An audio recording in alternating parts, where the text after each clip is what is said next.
اللہ کی پرستش کے لیے جی. یہ ہے موٹیو کا فرق اور یہ ہے موٹیو کی اہمیت، اور اس کا تعلق ہے ایمان باللہ اور ایمان بالآخرہ سے. ایک حدیث میں حضور نے فرمایا کہ قیامت کے دن سب سے پہلے 3 اشخاص کا معاملہ پیش ہوگا. ایک وہ تھا کہ جو اللہ کی راہ میں جنگ کرتا ہوا مارا گیا تھا، دنیا میں شہید سمجھا جا رہا تھا. ایک وہ تھا جسے اللہ نے علم بہت دیا تھا اور اس نے علم کو پھیلایا خوب پھیلایا. اور ایک وہ جس کے پاس جس کو اللہ نے بہت دولت دی تھی اور اس نے دولت جو ہے نیکی کے کاموں میں، بھلائی کے کاموں میں، غرباء یتامیٰ مساکین کے لیے خرچ کیا.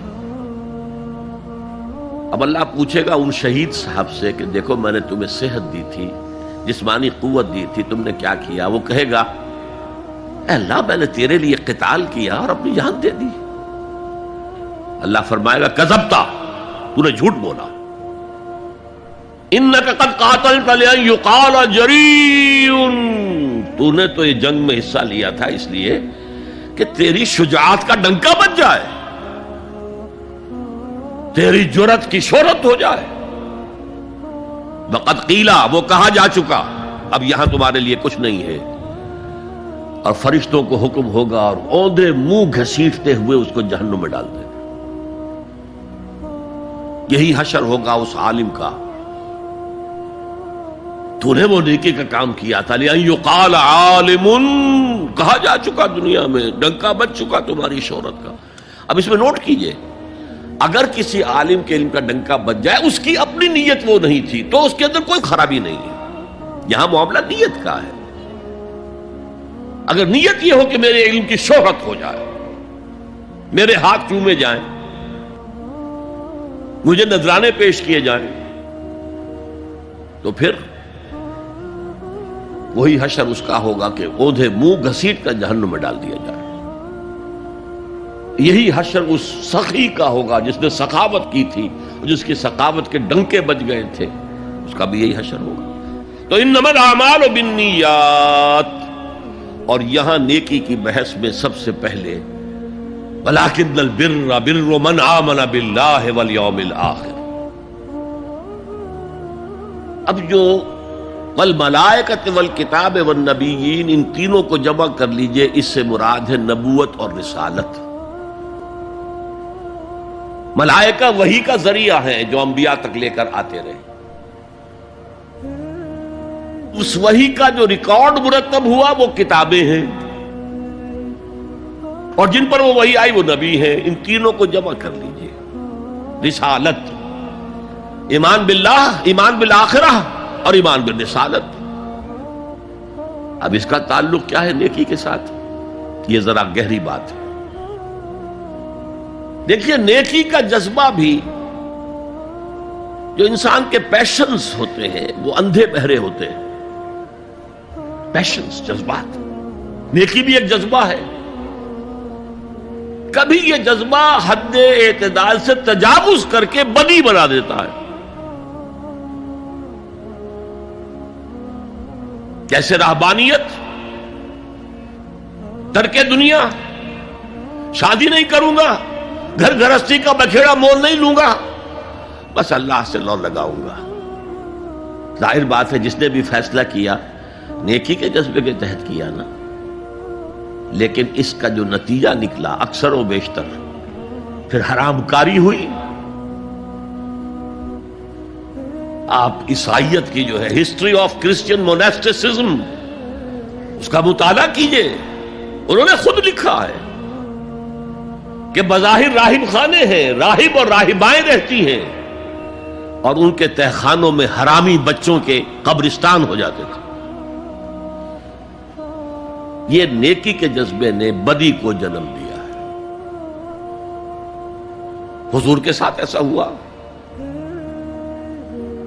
3 اشخاص آئے، انہوں نے حضور کی ازواج مطہرات سے معلوم کیا آپ رات کو کتنا وقت نماز میں لگاتے ہیں، آپ مہینے میں کتنے نفلی روزے رکھتے ہیں. اب جو کچھ انہیں بتایا گیا، حضور کی زندگی کھلی کتاب تھی، بتا دیا گیا.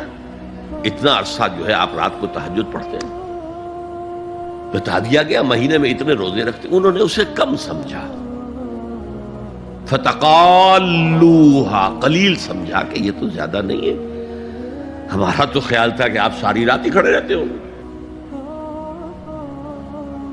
لیکن اپنے دل کو مطمئن کرنے کے لیے کہ حضور کی کہیں توہین بھی نہ ہو جائے، کہا جی انہیں تو ضرورت نہیں ہے، وہ تو معصوم ہی ہے، ان کی خطائیں اول تو ہوتی نہیں، اگر کوئی ہے بھی تو اللہ نے کہہ دیا قد غفر اللہ لک ذنبک ما تقدم منها وما تاخر، اللہ نے تو معاف کر دیا اگلے پچھلے سارے گناہ، میرے لیے یہ کافی نہیں ہے۔ ایک نے کہا میں پوری رات عبادت کروں گا، اپنی کمر بستر سے نہیں لگاؤں۔ دوسرے نے کہا کہ میں ہمیشہ ہر روز روزہ رکھوں گا، کبھی افطار نہیں کروں گا۔ تیسرے نے کہا میں کوئی شادی بیاہ نہیں کروں گا، ایک کھکیڑ میں نہیں پڑھوں گا میں۔ حضور کو خبر ہو گئی، آپ نے طلب فرمایا اور غصے کے انداز میں وہ الفاظ کہے کہ جو حضور سے بالکل متوقع نہیں ہے۔ واللہ انی لاتقاکم واخشاکم، خدا کی قسم میں تم سب سے زیادہ متقی ہوں اور سب سے زیادہ اللہ سے ڈرنے والا ہوں، لیکن میرا طریق یہ ہے کہ میں رات کو سوتا بھی ہوں اور نماز بھی پڑھتا ہوں، میں روزہ رکھتا بھی ہوں، ناغہ بھی کرتا ہوں، میں نے شادیاں کی ہیں، متعدد ازواج میرے گھروں میں ہیں۔ فمن رغب عن سنتی فلیس منی، جو بھی میری سنت سے ہٹا وہ مجھ میں سے نہیں ہے، میرا امت ہی نہیں ہے۔ تو نیکی کا جذبہ بھی حد اعتدال سے تجاوز کر کے بدی کو جنم دے سکتا ہے۔ ایک صحابی، نوجوان صحابہ میں سے عبداللہ ابن عمرو ابن العاص، عجیب یہ بات ہے کہ باپ جو ہے بہت بڑا سیاستدان، بہت بڑا جری سپہ سالار، بہت بڑا حکمران، حضرت عمرو بن العاص، بیٹا نہایت زاہد و عابد، مرتاس، زاہد مرتاس، ساری رات کھڑے ہیں، بستر سے کمر ہی نہیں لگائی، ہر روز روزے سے ہیں۔ یہ خبر دی گئی حضور کو تو آپ نے طلب فرمایا یا عبداللہ اولم اخبر انک تقوم اللیل وتصوم النہار، اے عبداللہ مجھے یہ خبر نہیں دی گئی ہے، یعنی یہ بات جو ہے صحیح ہے کہ نہیں کہ تم ساری رات عبادت کرتے ہو، ہر روز روزہ رکھتے ہو؟